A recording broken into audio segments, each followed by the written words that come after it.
All right, here today, Tri-Tool Technologies. We're gonna do this video. We're gonna end up doing a J-prep on a 3" 90. This application will need a attachment, which is the elbow mandrel. We're not using the standard 3-jaw self-centering, self-squaring mandrel. We'll be using the elbow mandrel kit. Just kind of doing an overview. Once we get started, you'll be using that squaring plate right here to get square with the end of the fitting T, valves. The elbow mandrel lets you mount very shallow, so you don't have to get down in that throat. It does have self-centering pins, and we'll show you where the single pin, there's 3 pins, where it's supposed to be mounted. As you go down the radius of a pipe, now you'll start to get offset. So that's where we will be using an attachment to the elbow mandrel that's an adjustable pin kit, and show you how to square and sweep in center to be able to put a J-prep on a fitting. So first we're going to do is we're going to go ahead and measure the ID. You can use a scale or stick rule. This is a 3" schedule 40 fitting, so it's a 3" ID. So we'll come over here to the elbow mandrel book. It'll tell you what page to hit the numbers.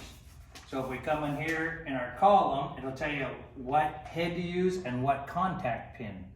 So if I look at where I'm at, it's at 2" 980 to 3" 270, or 75.7 millimeter to 83.1 millimeter. So that's the range we need to be in. So if we look, we need the largest head, and then also we need the 32-0377 contact pin. Now the pins are very small, round. It's hard to put the part number on it like we do with all the other Tri-Tool products. So what we did is on this other side, and we're at 77, you'll see the 32-0377. There's the length of the pin, so you can measure it, or we can pick out that pin from the book. So we're at that part number. I grabbed a pin out of the box. I could have measured it with calipers or something, but if I put it up to the picture, you can notice that it's longer. It's too long, so it's the wrong one. It's way down here. So this is the correct one that we want, and we match it on there, and now we're at the right length. This is the right pin part number. Okay, we got our mandrel out here. We picked the largest head. I'm going to show it's got an alignment pin on this flange. Also on the back side, you line up the hole with that pin. There's a hole right there that accepts the torque. Go ahead and put that in there. Tighten the 3 bolts that tighten the head on.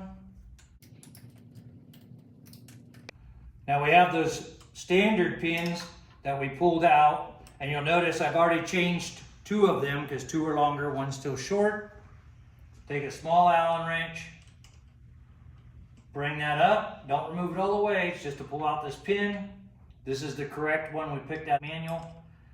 When we go in, you want to tighten it, and you're looking for that groove that's in it. You go down and you touch it off and you back it up just a little bit so it slides easy.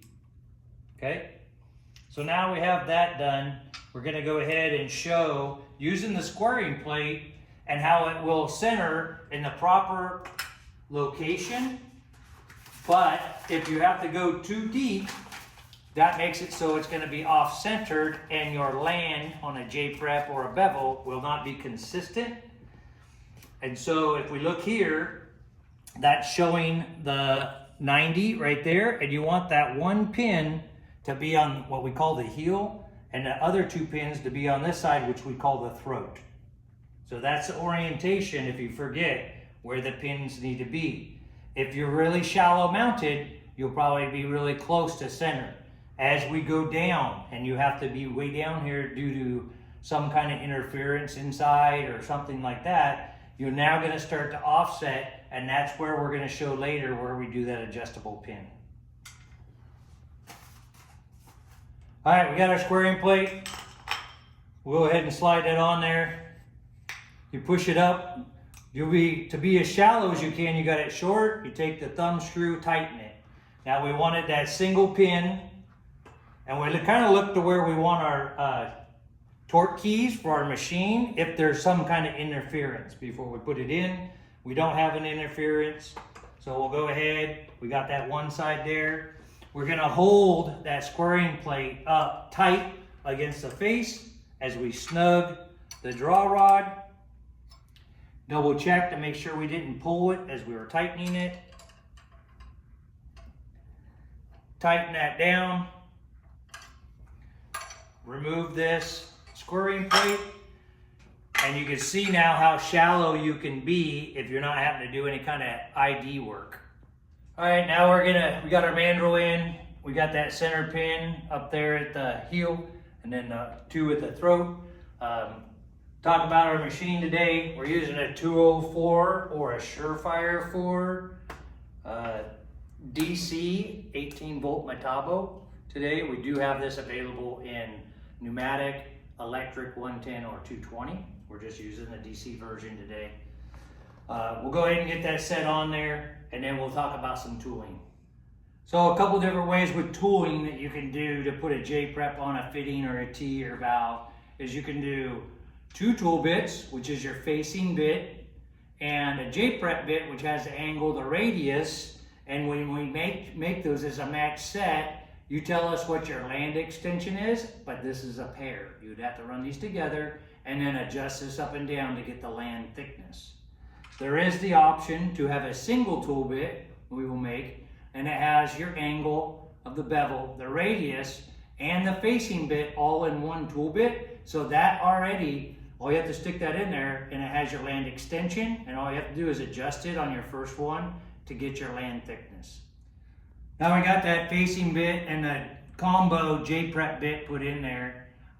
We're gonna go ahead and make that cut. You can see it done all at once. We'll go ahead and measure our land thickness and see how consistent we are. The next step, if it was not consistent, is we gotta pull it out and change to that adjustable pin.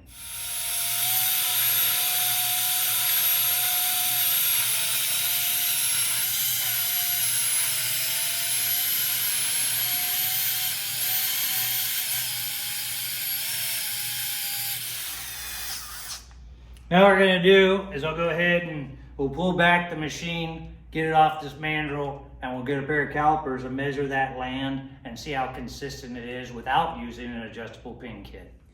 So now we're gonna check our land and we'll see that most likely from the top, it is 064 down at the bottom, or 065, so that's within a thou. But side to side, we're gonna be like 068, and then this side is now at 043. So our land is much heavier on this side than it is on this other side. So especially if we're using automatic closed chambered weld heads or automatic welding, that is not a tight enough tolerance and you'll blow through or not get full penetration. Okay, we're gonna go ahead and double check our land in millimeters. And at this side, we're 1.95. This side, we're at 0.95. The top, 1.5. And the bottom is 1.54. So top on this way, it's good, but because our pin is shifted to the side, we know we'll have to use that adjustable pin kit to be able to put on an accurate J-prep. So now that we did that with our fixed pins on the elbow mandrel for the 204 for this fitting, I'm gonna pull it out. We're gonna switch over, pull out one single pin, and then I'm gonna put in that adjustable pin on the other side where we can shift our center over. So if we noticed earlier, our land was thick here and thin here. By using the adjustable pin, I can make this one longer and it's gonna shift my center over and I'll be able to get a consistent land. But this will be required to put your pins in the same location, orientation-wise, and depth for try to be a productive thing. Okay, now we changed out just that one side, which is gonna go to the heel right there of the fitting. We have it adjusted a little bit out because I know I need to go to the center. We put our squaring plate back on. We're gonna go back into the hole. We'll push it back up to that same J, so we don't want to keep trimming anything off of a 90 because then it won't be a true 90 anymore. Get that tight. Next step is to take off that. Now we can use a indicating hub to slide over the mandrel. Get that slid over. Go ahead and tighten up your thumb screw to hold it. Now, we know we're square. What we're trying to do is dial into the center of the ID. And so we know that we want to sweep side to side because that's where our adjustment's going to be able to push myself into center. So with a small bore, and you're trying to use a dial indicator, you can always use this little button that comes with it, so you can reach up inside the ID, and this basically transfers it from there to there. Okay, now we got that adjustable pin put in there from the adjustable pin kit. We picked a shorter, next one shorter, put this bolt in the end that's adjustable. You'll see right here, it's on that high side. What you can do when you want to kind of rough set it on your first time is you can take a stick rule or a scale and measure from the mandrel to the sides. And right now we're just a 32nd over an inch. You like that. So then we know we're fairly close. We're going to put on the dial indicator, have our indicator attachment on here, sweep the ID. Now if we find out that we're good up and down in the center, 0, 0, and we're off side to side, the requirements will be to go ahead and take this wrench that comes with the kit, and you'll either loosen or tighten that. If you do loosen it, while you're loosening it, so you don't lose square, you kind of keep some tension on your mandrel draw rod nut.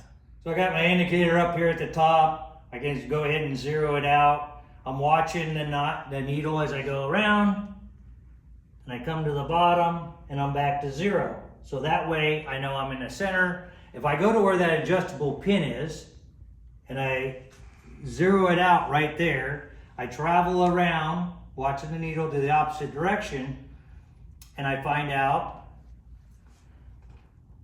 that I'm about 15 thousandths offset to one side. Zero it back out, double check it. Going up, I'm like that. So if I'm out and I know which direction I need to shift it, then I can go ahead and I loosen the one side and tighten the other until I got 0, 0 or very close. If I needed to move it, like I said earlier, I take this wrench, put it on here just to keep tension. We'll take the small open end, get it on there. You'll be loosening or tightening it as you keep tension on this. Once you got it where it's good, you can go ahead and put some tension back on there. A couple tips to do is once you have the first one set up, when you remove it, if you measure the gap in between the adjustable head and the actual pin, you can measure that, pull it out, put some like the light set Loctite on there, put it back in, measure it, so when you pull it in and out, you don't bump it and move it like that.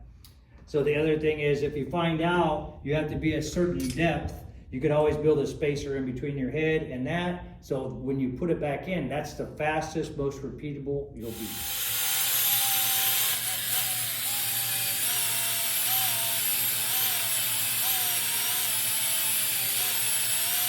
Now we got our J prep on there. We'll go ahead and pull the machine off, and we'll go ahead and give a check on that land thickness consistency by using the adjustable pin kit. We'll go ahead and check this now that we use that kit. Like we said, we're like 70 thou over there. We're like 73 thou on that side. Up the top, you're at 74 and 73. So now our land thickness is consistent with a couple, within 5 thousandths. So that would be adequate for a closed chamber weld head or automatic welding.